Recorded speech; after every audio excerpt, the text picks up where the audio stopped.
Kubor nakaslem jong unongsan hima.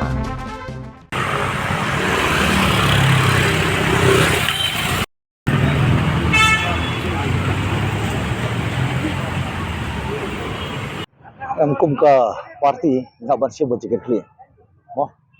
nga ba don lang rekat kamtam kumlong elam mula don gaman sim len na di ban mi siya kamat namar ba kiwi gidang long tanginong pekai baginong snap baginong pej nong bisari ka iginong juman juga jongan ni ka jia khod ke jongi ke pagkade ka kamram ke jongi ke deiti ke kli ke jongi dengan sendan ni nong elam ban mi siya kamat ban len na di nam ta ka dawba amde nam ta ka parti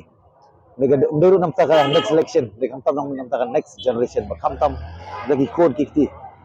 Kalau bay jogi kod sama jo. Apa ni kadi kebai le ba dan maroi kum presiden jo kaseng. Kumangi kum ki paramali ba kumju kum ki bro jo parti kum kinong yakit ba ikin ko kadi kamram jogi ban aiman sim ta jogi. Ngidon rekat ni ban aiman sim ban kersan nam ta jogi. Oh ni ya lah. Ya. Jembut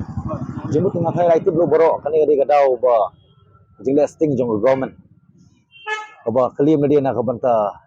kipaj ba rejing sya kani kala proof kumba kalong kumbangi ba demokrasi kadi nam taki paj ba lembo paj ba badiau paj ba mo kani kala long ba kini kiwi ki other side kumba pau ba kan MPP government kadi nam taka parti la jong ni kamdon jike kli nak banta kalawai jong ikon sama mo narono kategori ke nakaren le tanam ka koi ka kategori dai na narono kaliang jong kategori ko bari nam ta ka state ko jongi ikon sama ko state ki ko bangido nang dia nak banta kalawai ko jongi ako de hor tangan ngorem ko ba le keren bor boros kata mo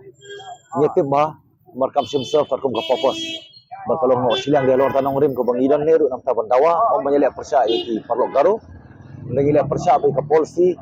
kaba ladon adu mensuap hamtam ni government ka banang scam adu mata kani kada dita kajik serang ni government scam kasong arti nak setu bangi ya kun nang ni nak banta jo